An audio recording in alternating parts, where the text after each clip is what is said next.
In the autumn of 1936, Madrid was still holding on. It was a city divided between the normalcy of everyday life and the growing shadow of a war advancing along the roads of Spain.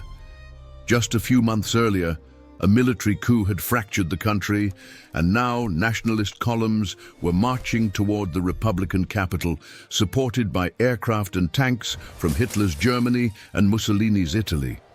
In this video, I use modern artificial intelligence tools to bring historic paintings, maps, and period photographs to life, shifting perspectives, changing camera angles, and moving through these scenes in ways their original creators could never have imagined. The goal is not just to look at the past, but to step into it, to walk through Madrid as it was in those tense days, and imagine what it would have been like to stand there, breathing that air heavy with uncertainty, in the final moments before the sky was torn apart by bombs. And if you stick around until the end, we'll compare these same locations to how they look today, to see what time has transformed and what still remains. Before we set foot in the Madrid of that fateful autumn, it helps to understand how this city arrived at this moment. During the previous decade, Spain had undergone profound transformations. The monarchy had fallen in 1931, giving way to the Second Republic, a democratic experiment that promised social reforms and civil liberties. Madrid had then become the beating heart of this new Spain, a capital growing rapidly, approaching 1 million inhabitants. There were tensions, certainly, strikes, political conflicts, attacks, but there were also crowded cafes on the Gran Vía, cinemas showing the latest Hollywood films, pedestrians strolling through the Retiro on Sundays. It was a city that oscillated between hope and fear, unaware that in July of 1936, everything would change forever. This is the Puerta del Sol, Kilometer Zero of Spain, the nerve center of Madrid. Here, in April of 1931, crowds celebrated the proclamation of the Republic from the balcony of the Ministry of the Interior. And here, on these same square meters of stone and history, thousands of Madrileños were now following the news arriving from the front, ever closer. The plaza maintained its characteristic movement, electric trams crossing between hurried pedestrians, street vendors, shoeshine boys. But there was something different in the air. The cafes still hosted their tertulias, the newspapers still circulated, yet the headlines no longer spoke of ordinary politics. They spoke of battles, of nationalist advances, of resistance. Walking up the Calle de Alcalá toward the Gran Vía, we arrive at what the Madrileños of that time already called the Spanish Broadway. This avenue, inaugurated just 2 decades earlier, represented the modernity that Madrid so desired. Its Art Deco buildings and neon signs competed with the great European capitals. There were department stores like the Madrid Paris, movie theaters like the Capitol and the Callao, luxury hotels where foreign correspondents were beginning to settle in to cover the approaching conflict. In October of 1936, life still flowed along these wide sidewalks. Couples strolled, children played, shopkeepers opened their stores. But it was already possible to see the first barricades being erected at the corners, the first sandbags protecting shop windows. Normalcy and war coexisted in a strange way, as if the city still couldn't believe what was about to happen. Rising above all other buildings, the Telefónica skyscraper dominated the landscape. At nearly 90 meters tall, it was the first skyscraper in Europe and the pride of the capital. Inaugurated just 6 years earlier, it housed the most modern telephone exchange on the continent. Its silhouette was visible from any point in the city, which would soon become both a blessing and a curse. In the following months, nationalist artillery positioned on the Cerro Garabitas in the Casa de Campo would use this building as a reference point to calibrate their fire. More than 120 shells would strike its structure in the first month of combat alone. Madrileños would come to call the Gran Vía the Avenue of Shells, or Avenue of the 15 and a half, after the caliber of the bombs that fell. But in that October, the building was still just a landmark of progress, its windows intact, reflecting the autumn sun. Descending toward the Paseo del Prado, we arrive at the Plaza de Cibeles, where the goddess, mounted on her chariot pulled by lions, observed the most elegant intersection in Madrid. Around her stood some of the city's most imposing buildings: the Palacio de Comunicaciones with its monumental architecture, the Bank of Spain guarding the nation's reserves, the Palacio de Buenavista housing army headquarters. It was a scene of power and prosperity, of a capital that saw itself as the center of a cultural empire, even after losing its colonies. In the coming months, this same fountain would be covered with brick walls and sandbags to protect it from the bombings. Madrileños would come to call her affectionately the beautiful veiled lady. But at that moment, Cibeles still reigned over her uncovered plaza, a silent witness to a city on the edge of the abyss. A few steps away, the Prado Museum guarded treasures that humanity had accumulated over centuries. Velázquez, Goya, El Greco, Rubens, Titian, thousands of masterpieces that Spanish kings had collected, and that now belonged to the people. In August, the museum had already closed its doors as a precaution. Those responsible for the artistic heritage were beginning to discuss the unthinkable, the possibility of evacuating the collections to protect them from the approaching destruction. In November, bombs would fall on the museum itself and its surroundings. The decision would then be made to transfer nearly 2,000 works to Valencia, in an operation that would cross wartime Spain and end years later in the vaults of the League of Nations in Geneva. Picasso would be named honorary director, though he would never serve. But in that October, the works still remained in their usual places. Las Meninas still occupied its gallery. The 3rd of May still narrated another war, another resistance. Crossing through the ancient heart of the city, we arrive at the Plaza Mayor, the great rectangle of stone and history that had witnessed centuries of Madrid life. Auto da fe, public executions, bullfights, markets, celebrations. Each generation had left its mark on these arches and balconies. In 1936, the plaza was still a center of popular commerce, with its hat shops and traditional cafes. On Sundays, entire families strolled under the porticos, children ran across the cobblestones, vendors offered their wares. It was a piece of old Spain that resisted the changes of the 20th century, a place where time seemed to flow more slowly. But even here, political posters were beginning to appear on the walls, and conversations in the cafes increasingly revolved around the war knocking at the gates. In the opposite direction, climbing toward the northwest, we find the Ciudad Universitaria, the ambitious educational project that the Republic had embraced with enthusiasm. New modernist buildings for the faculties of philosophy, medicine, pharmacy, equipped laboratories, expansive libraries, planned gardens. It was the symbol of a Spain that bet on knowledge and progress. Students circulated between classes, professors debated new ideas. The future seemed promising. No one could imagine that in a few weeks this campus would be transformed into the bloodiest battlefield of the defense of Madrid. That hand-to-hand combat would be fought in the corridors of the Hospital Clínico, that soldiers from both sides would occupy different floors of the same building, shouting insults through the walls and throwing grenades through the windows. The Battle of the Ciudad Universitaria would technically last until the end of the war.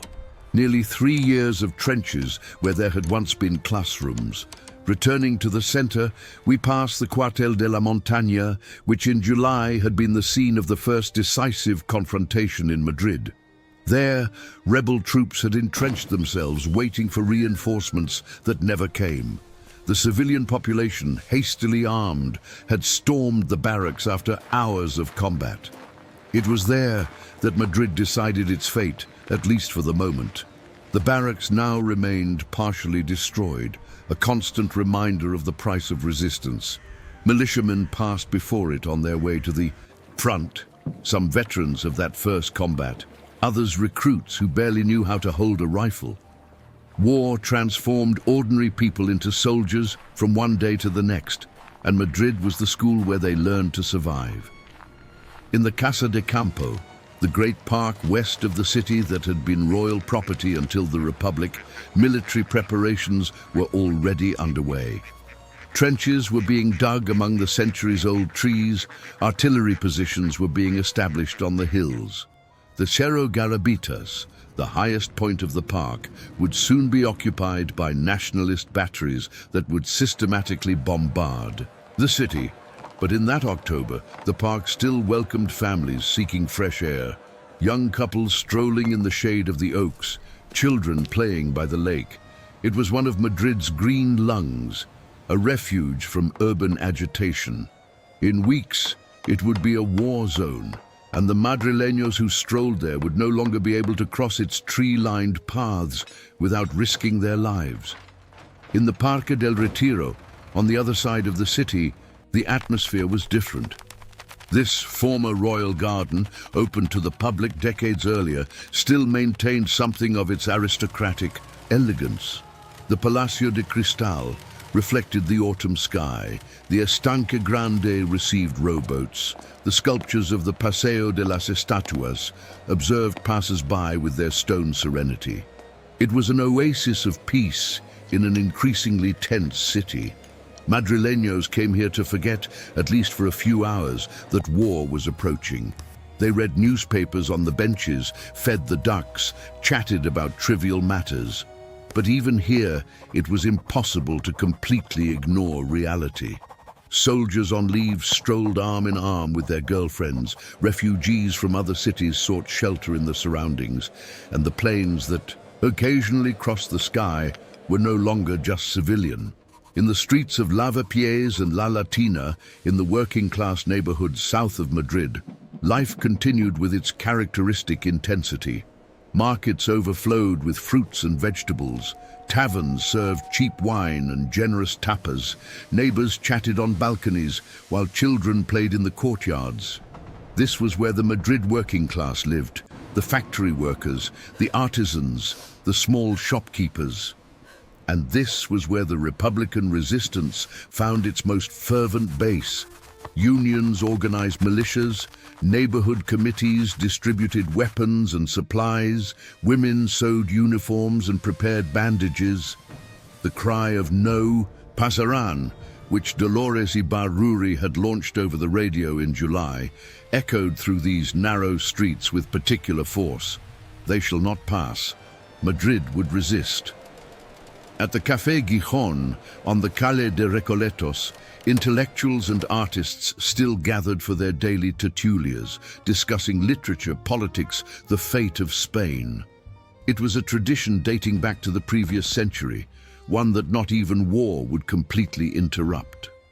Poets like Miguel Hernández passed through, playwrights like Valle-Inclán left their mark. Garcia Lorca had been murdered in Granada just 2 months earlier, and his absence weighed upon these gatherings. Spanish culture bled alongside its people, but the cafes remained open, the conversations continued, the resistance was also intellectual. Foreign correspondents like Ernest Hemingway would soon make these places their meeting points, sending the world accounts of a city that refused to die. At Atocha station, trains still arrived and departed, though with increasing irregularity.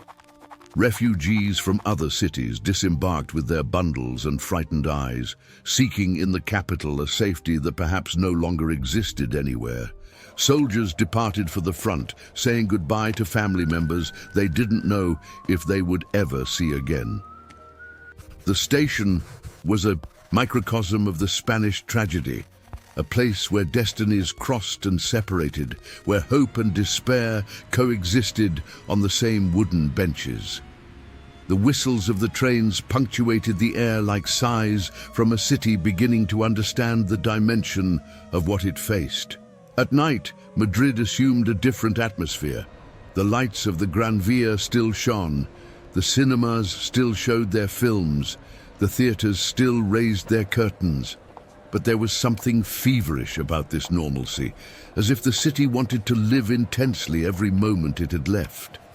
Couples danced in ballrooms, young people crowded the cafes, laughter and music tried to drown out the distant sound of artillery. It was life insisting on continuing, refusing to surrender even before the battle had begun. Madrileños knew, on some level, that these were their last days of relative peace, and they lived them with an intensity that only those facing the abyss can understand. In November, everything would change. Nationalist troops would reach the suburbs. The bombings would become systematic. The Battle of Madrid would begin in earnest. The government would flee to Valencia, leaving the city in the hands of an improvised defense council. General Miaja and his militiamen would organize a resistance that would surprise the world. The international brigades would march down the Gran Vía toward the front, singing the Internacional, while Madrileños shouted "Vivan los Rusos," mistaking them for Soviet troops. Madrid would become the tomb of fascism, as the posters promised, or at least would try to be with all its strength. The siege would last nearly 2.5 years, until March of 1939, when the city would finally fall, exhausted and starving. Now I want to bring you into the present and show you how these places look. And today, thanks for being here, and if you have suggestions or requests for future videos about other cities, share them in the comments. Let's get into it. The Puerta del Sol we saw, surrounded by tension, is today a completely pedestrianized plaza, recently renovated with awnings to protect tourists from the summer sun. Kilometer Zero still marks the center of Spanish roads, and the statue of the bear and the strawberry tree still serves as a meeting point for millions of visitors. The building that housed the Ministry of the Interior is now the seat of the regional government, and every New Year's Eve, millions of Spaniards tune in their televisions to watch the clock strike midnight and eat the 12 grapes of luck. The Gran Vía we knew as the Avenue of Shells is today one of the busiest commercial streets in Europe. The Telefónica building still rises majestically, its clock marking the hours over a completely transformed city. The shell holes were repaired decades ago, and where there were barricades, there are now international brand stores, musical theaters, and crowds of tourists photographing everything. The old Capitol and Callao cinemas still show films connecting the contemporary Gran Vía to the one that existed before the war.